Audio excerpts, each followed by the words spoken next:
प्यारे दोस्तों, आज हम बात करेंगे एक शहजादी के बारे में। जब उस शहजादी ने एक गुलाम से ज़िना किया तो कैसे उसकी कब्र सांप और बिच्छुओं से भर गई। पूरा वाक़या जानने के लिए वीडियो को आखिर तक ज़रूर देखें, और अगर आपने इस वीडियो को लाइक नहीं किया है तो इसे लाइक करके चैनल को सब्सक्राइब भी ज़रूर कर दें।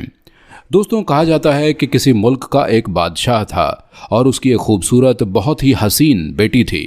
उस बादशाह का एक ग़ुलाम था जो हाथियों का रखवाला था और अच्छी तरह से ये जानता था कि किस तरह हाथियों को काबू में रखना है। वो ग़ुलाम जो जवानी के आलम में था, उसने एक बार बादशाह की बेटी को देख लिया जब वो हाथी पर सवार होकर सैर के लिए निकली थी। जब ग़ुलाम ने उसको पहली बार देखा तो उस पर फिदा हो गया। वो जब भी टहलने के लिए निकलती तो वो ग़ुलाम उसको ताकता रहता और चाहता कि उससे बात की जाए, किसी तरह ये मेरी हो जाए। ये उसकी दिली तमन्ना हो गई थी। ग़ुलाम की हैसियत तो ये नहीं थी कि बादशाह से उसकी बेटी का रिश्ता मांगता, लेकिन ऐसा हो सकता था कि अगर शहजादी उसे पसंद कर लेती तो बादशाह को उसकी बात माननी पड़ती। दोस्तों, वो लड़का था तो ग़ुलाम, लेकिन वो जवान था और बहुत ही ज़्यादा हट्टा कट्टा था। देखने में कोई शहजादा लगता था। एक दिन उसने अपने साथियों से मशवरा किया कि मुझे बादशाह की बेटी से मोहब्बत हो गई है। शहजादी को जब से देखा है मैं तो उसका दीवाना हो गया हूँ। एक पल के लिए भी चैन नहीं आता। बस चाहता हूँ कि किसी तरह से शहजादी को हासिल कर लूँ। उसके साथियों ने कहा, तुम्हारा दिमाग तो ठीक है, बादशाह को अगर तुमने बता दिया तो वो तुम्हें जिंदा आग में जला देगा। तुम जानते तो हो बादशाह हर बात की सज़ा कितनी भयानक देता है। लेकिन वो तो ज़िद्दी था और उसने दिल में तय कर लिया था कि कुछ भी हो जाए, चाहे मैं आग में जला दिया जाऊं, लेकिन मुझे शहजादी को हासिल करना है। एक दिन शहजादी जंगल की सैर के लिए निकली तो गुलाम उसके पीछे पीछे आहिस्ता आहिस्ता चलता रहा। उसने एक चालाकी की थी कि जहां जहां से हाथी को गुजरना था वहां वहां उसने कांटे बिछा दिए थे। जाहिर सी बात है, एक कांटा नहीं तो दूसरा कांटा तो हाथी को ज़रूर चुभना था, और यही हुआ। उसका मंसूबा कामयाब हो गया। शहजादी हाथी पर सवार होकर हरे भरे जंगल के खूबसूरत माहौल को देख रही थी कि अचानक हाथी ने ज़ोर से चिंगाड़ लगाई। उसके पैर में कांटा घुस गया था। वहाँ पर तो शहजादी का कोई खादिम ही नहीं था जो उसकी मदद के लिए आता। अब वो ग़ुलाम मौका देखकर दौड़ता हुआ हाथी के पैरों के पास आ गया। ग़ुलाम जानता था कि हाथी को कैसे काबू किया जाए। यहाँ पर शहजादी तो बौखलाई हुई थी।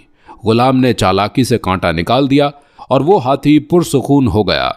शहजादी इतना खुश हुई कि हाथी से नीचे उतर आई। वो नहीं जानती थी कि वो ग़ुलाम उसी के महल में काम करता है और उसको न जाने कितने दिनों से देख रहा है। उसने पहली बार उस नौजवान को देखा तो उसके हुस्न को देखकर वो भी दीवानी हो गई। वो समझ रही थी कि वो कोई शहजादा है, लेकिन वो शहजादा नहीं था, वो तो उसका खादिम था। शहजादी उसके इश्क में मुब्तला हो गई। वो नहीं चाहती थी कि वो नौजवान उसकी नज़रों से दूर जाए। उसने कहा, तुम कहाँ रहते हो? तो वो कहने लगा, मैं आपके महल में काम करता हूँ। शहजादी ने कहा, क्या तुम कोई शहजादे नहीं हो? उसने कहा, नहीं, बल्कि मैं तो आपके महल में मौजूद हाथियों को संभालता हूँ। इसी वजह से हाथी मेरे काबू में आ गया। शहजादी ने कहा, तुमने तो बहुत बेहतरीन काम किया है। मेरे वालिद साहब तुमसे बहुत खुश होंगे। वो उससे बातें करते करते इतना गुम हो गई कि उसको पता ही न चला कि रात का अंधेरा फैल चुका है। उस ग़ुलाम ने कहा, शहजादी, इस वक्त जंगल से बाहर निकलना तो ठीक नहीं है। अगर आप बुरा न माने तो आज की रात यहीं जंगल में गुजार लें। मैं किसी से डरता नहीं हूँ और मेरे होते हुए कोई भी दरिंदा आपको नुकसान नहीं पहुँचा सकता। ये मेरा आपसे वादा है। शहजादी तो पहले ही उससे मोहब्बत कर बैठी थी। वो जो जो कह रहा था उसकी बात मानती गई, यहाँ तक कि उसका इरादा उसके साथ ज़िनाकारी करने का था। दोनों एक दूजे में ऐसे गुम हुए कि ज़िना कर बैठे।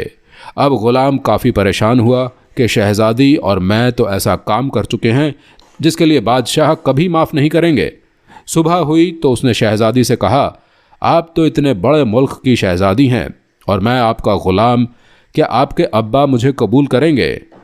आपके और मेरे दरमियान जो ताल्लुक़ बन चुका है उसकी सज़ा तो बहुत सख्त होगी। तो वो कहने लगी, नहीं, सज़ा नहीं मिलेगी, क्योंकि मैं जो चाहती हूँ मेरे अब्बा वही करते हैं। मैंने तुम्हें पसंद किया है और मैं अपने अब्बा जान से तुम्हारी सिफारिश करूँगी, लेकिन उसके लिए पहले तुम्हें मेरे अब्बा जान के पास जाना पड़ेगा। उसने कहा, ठीक है। इसी परेशानी के आलम में दोनों यही फैसला कर चुके थे कि परेशान होने से अच्छा है कि बादशाह की खिदमत में जाकर दरख्वास्त की जाए, फिर अपनी किस्मत के आगे जलना नसीब हो या फिर बादशाह की बेटी नसीब हो। शहजादी ने कहा, मैं शादी तो सिर्फ तुमसे ही करूँगी, इसलिए तुम मेरे अब्बा से मिलो। वो ग़ुलाम उसको लेकर महल आ गया और बादशाह की खिदमत में हाजिर हुआ। बादशाह ने उसके आने की वजह पूछी तो ग़ुलाम ने उसको सारा किस्सा सुना दिया और बोला, कल रात आपकी बेटी मेरे साथ जंगल में थी। उसने कहा, बादशाह सलामत, जान की अमान हो। आपकी बेटी का निकाह आप मुझसे कर दें तो मुझ पर एहसान होगा। मैं उससे मोहब्बत करता हूँ और वो भी मुझे चाहती है। बादशाह को बहुत गुस्सा आया कि अपनी हैसियत देख और मेरी हैसियत देख। बादशाह ने सोचना शुरू कर दिया कि अब इस ग़ुलाम को क्या जवाब दूँ। इसने मुझ पर एहसान किया है मेरी बेटी की जान बचाकर। बादशाह ने शहजादी को दरबार में बुलाया और कहा, क्या तुम भी इसे पसंद करती हो? तो वो कहने लगी, जी हाँ, मैं इसी से निकाह करना चाहती हूँ और इसके बगैर अब मैं नहीं रह सकती। बादशाह समझ गया उसकी बेटी का जो फैसला है वो अटल है और अब वो अपने फैसले से पीछे नहीं हटेगी और उसको बरगलाने वाला यही ग़ुलाम है।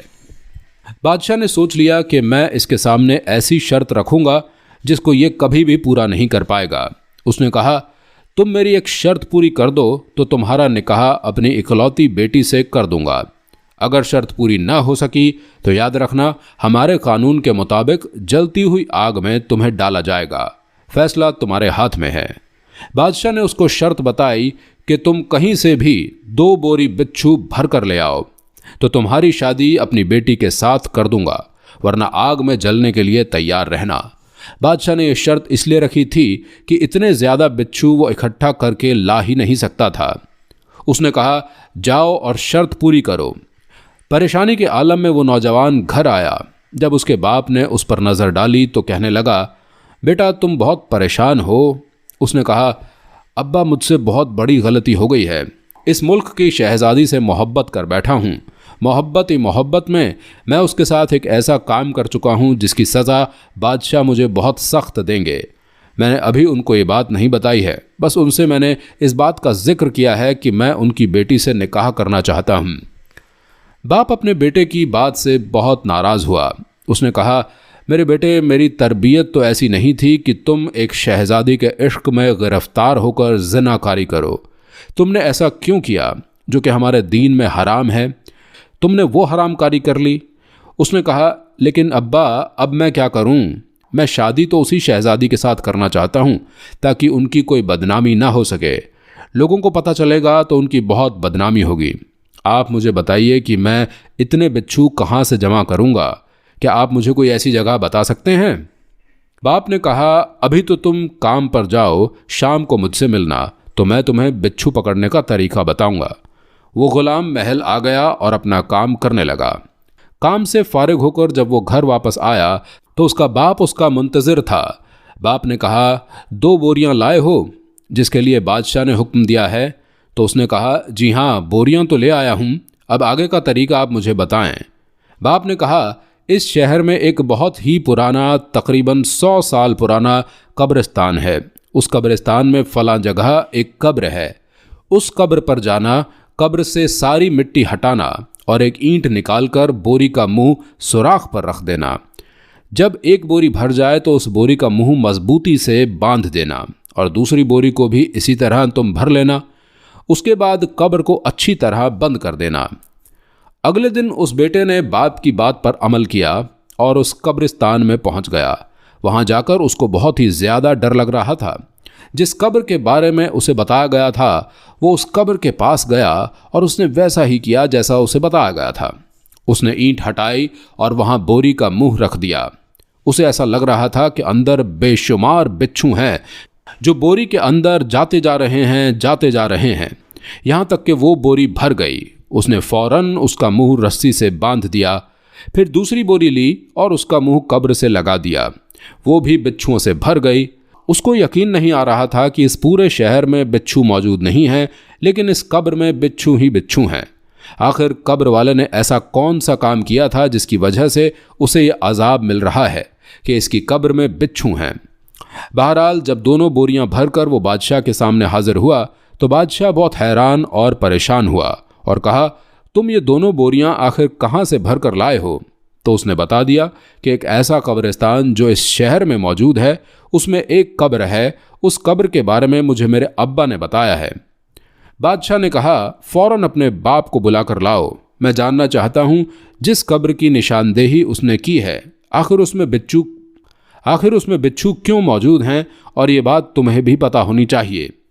ऐसा लग रहा था कि बादशाह को ये बात मालूम हो, लेकिन वो उसके बाप के मुंह से उस तक ये बात पहुंचाना चाहता था। उस लड़के ने अपने वालिद साहब को बुलाया। शहजादी भी वहां मौजूद थी और सारे दरबारी मौजूद थे। बादशाह ने कहा, आप इसके वालिद साहब हैं, आप जानते हैं उस कब्र में बिच्छू क्यों मौजूद हैं? तो वो कहने लगे, जी हाँ मैं जानता हूँ, तभी तो मैंने अपने बेटे को वहाँ भेजा।